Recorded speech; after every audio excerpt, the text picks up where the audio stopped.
안녕하십니까. 뉴스를 넘어서 세상의 흐름을 읽어드리는 Y타임즈 정세 분석의 추구길입니다. 25일 치러진 이탈리아 총선 결과 유럽에서 가장 위험한 여성이라고 불리는 조르자 멜로니 대표가 이끄는 이탈리아 형제들 정당이 사실상 승리하면서 정권을 장악했습니다. CNN은 미국 시간으로 26일 이 같은 사실을 보도하면서 이탈리아 형제들 정당이 최소 26%의 득표를 했고, 연대 정당인 마테오 살비니의 이 동맹 정당이 약 9%, 그리고 실비오 베를루스코니가 이끄는 이 포르자 이탈리아가 8%를 득표해 가지고 전체 약 44%의 득표를 보일 것으로 보인다, 이렇게 전했습니다. CNN이 이어서 지난 2018년 선거에서는 불과 4.5%의 득표율에 그쳤는데, 최근 몇 년간 이탈리아 주류 정치에 대한 거부감이 커지면서 이 극우 정당에 대한 호감이 상대적으로 확산됐다 그랬습니다. 그러면서 이 새 정부가 구성되려면 앞으로도 몇 주 정도가 더 걸릴 것이다, 이렇게 밝혔습니다. 총리로 취임하게 될 멜로니는 누구이길래 유럽에서 가장 위험한 여인이라고 부르는 것일까요?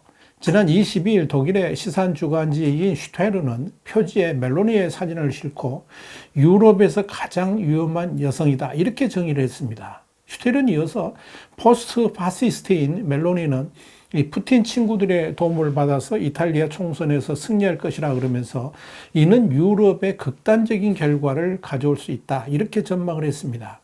슈테른이 이렇게 위험한 평가를 하는 이유는 우선 멜로니 대표가 이끄는 정당, 그러니까 2012년에 창당했는데요. 이탈리아 형제들, 그러니까 FDI가 이탈리아 파시스트 독재자 이 무솔리니가 사망한 이듬해인 1946년 이 무솔리니 지지자들이 창설했던 이탈리아 사회운동에 뿌리를 두고 있어서 그런 겁니다. 이 파시스트 정당은 이탈리아 현대 정치에서 꾸준히 명맥을 이어왔습니다. 자, 이런 이유 때문에 멜로니에게 무솔리니의 계보를 잇는다는 뜻에서 네오파시스트 꼬일표가 따라다니는 겁니다. 여기에다가 우파 연합을 구성하는 다른 두 축인 동맹정당하고 전진 이탈리아의 대표인 이 살비니 상원원과 베를루스코니 전 총리는 둘 다 대표적인 친푸틴, 친러시아 인사로 분류됩니다. 이렇게 파시스트의 본산인 이탈리아에서 파시스트 총리가 탄생하고 또 러시아의 우호적인 인사들이 권력을 잡게 되면 우크라이나 전쟁으로 인한 대러시아 대응에 혼선이 올 수도 있다, 이런 우려가 그래서 나오는 겁니다. 여기에 대해서 슈테르는 이 멜로니는 자신을 기독교인이자 현대적이고 무해한 사람인 것처럼 소개하지만 선거를 치른 뒤에는 다를 것이라 그러면서 그런 이탈리아를 권위주의 국가로 바꾸고 싶어 한다, 이렇게 주장을 했습니다. 슈테르는 이어서 이 살비니 상원원 그리고 베를루스코니 전 총리에 대해서도 우려를 표시했습니다. 둘 다 크렘린궁과 관계를 유지하고 있다 그러면서 푸틴 러시아 대통령은 그들을 통해서 처음으로 서유럽 정부와 동맹을 맺을 수 있었고, 이는 유럽연합, 그러니까 EU의 불안정을 초래할 것이다, 이렇게 지적을 했습니다. 그러나 이 살비니 이 상원원 같은 경우는 투표를 앞두고 러시아하고의 유착 관계가 문제가 되니까 이 푸틴과 거리두기를 시도하는 모습도 보여서 그의 태도 변화가 주목됩니다. 그럼에도 슈테르는 멜로니가 EU로부터 코로나19 회복 기금을 받기 위해서 겉으로는 친유럽의 탈을 쓰고 있지만 언제 태도가 달라질지 모른다 그러면서 EU와 유로존에는 잠재적인 위험 요소가 될 것이다, 이렇게 강조를 했습니다.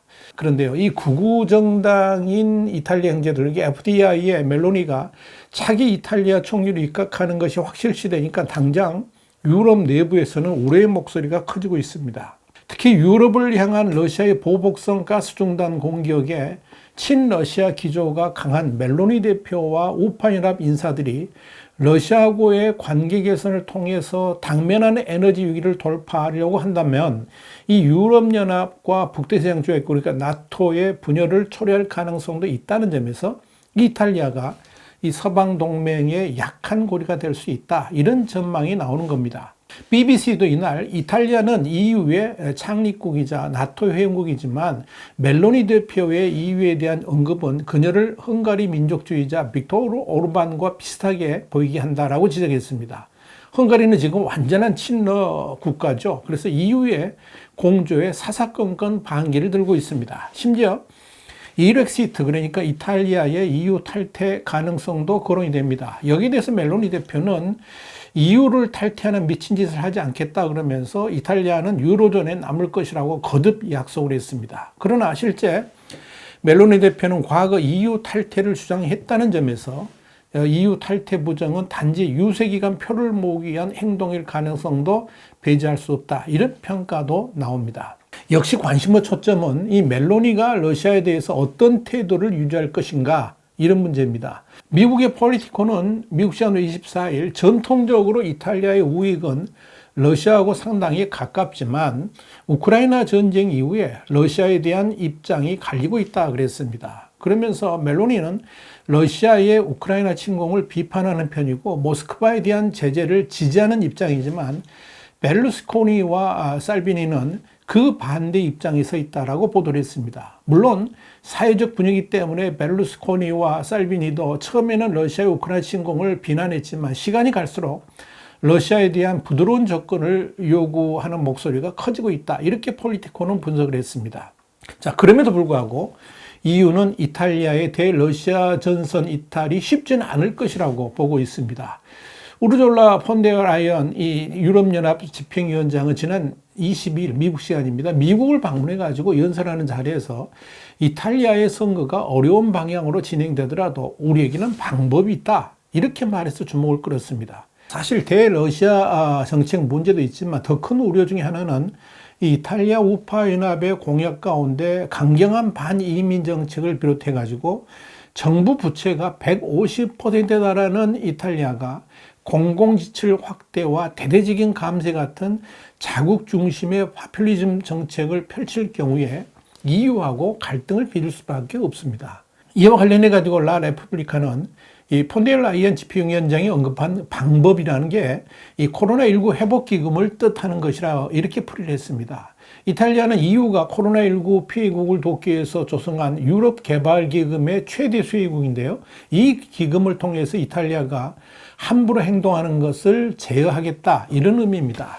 그러면서 라 레publica는 이탈리아가 2026년까지 1,915억 유로, 그러니까 264조 원에 이르는 코로나19 회복기금을 EU로부터 지원받게 되는데 현재의 이 마리오 드라기 정부 체제에서 이미 400억 유로를 지원받은 상황에서 차기 정부가 EU와 협력하지 않을 경우에 이 폰데르 라이언 집행위원장이 나머지 1,500억 유로에 달하는 지원금을 거둬들일 수 있다는 경고 메시지를 보낸 것이다. 이렇게 해석을 했습니다. 폰데르 라이언 집행위원장이 언급한 폴란드는 코로나19 지원금 동결 대상국에 올랐다가 최근에 해제가 됐고요. 헝가리는 지금도 동결 조치가 해제되지 않고 있다라고 라 레플리카는 전했습니다. 폰데르 라이언 집행위원장이 이렇게 명확한 방식으로 말한 적은 근래에 없었다 그러면서 멜로니가 이끄는 우파 연합의 단순한 메시지를 넘어서 진짜 경고를 날렸다, 이렇게 전했습니다. 자, 그런데요, 이런 가운데 주 이탈리아 러시아 대사관이 이 블라디미르 푸틴 러시아 대통령과 이탈리아 정치인들이 함께 찍은 사진을 공식 소셜미디어 계정에 올려서 그 배경에 관심이 쏠리고 있습니다. 선거를 4월 앞둔 시점인 지난 22일 러시아 대사관은 공식 트위터, 페이스북 등에 푸틴 대통령이 최근 몇 년간 만난 이탈리아 정치 지도자들과 찍은 사진을 공개했습니다. 그러면서 최근 러시아와 이탈리아 관계의 역사에서 우리에겐 약간의 추억이 있다, 좀 아리송한 그런 말을 썼습니다. 첫 번째 사진에는 푸틴 대통령이 2019년 7월 로마를 방문했을 때 마테오 살비니 상원원, 주세페 콘테 전 총리, 또 루이지 디 마이오 외무장관과 함께한 모습이 담겼습니다. 또 다른 사진은 2013년 11월 푸틴 대통령이 엘리코 메타 민주당 대표하고 악수하는 장면이었습니다. 러시아 대사관의 이런 행동은 우파연합 정당의 승리가 사실상 굳어지는 시점에 러시아를 배신하지 말라라는 무언의 경고를 보낸 것으로 보입니다. 만약 선거 후에 이 러시아에 대적하는 행위를 할 경우에 폭로도 불사하겠다, 그런 뜻이 담겨 있는 것이 아닌가 짐작됩니다. 자, 이렇게 이탈리아는 총선으로 인해 가지고 불거진 친러시아 국가라는 딱지를 뗄 수 있을런지, 귀추가 주목됩니다. 특히 러시아가 수세로 몰리는 시점에서 이탈리아의 정책 방향은 유럽 전반에 엄청난 영향을 끼칠 수 있다는 점에서 계속 지켜봐야 될 것으로 보입니다. 와이타임 정세 분석이었습니다. 감사합니다.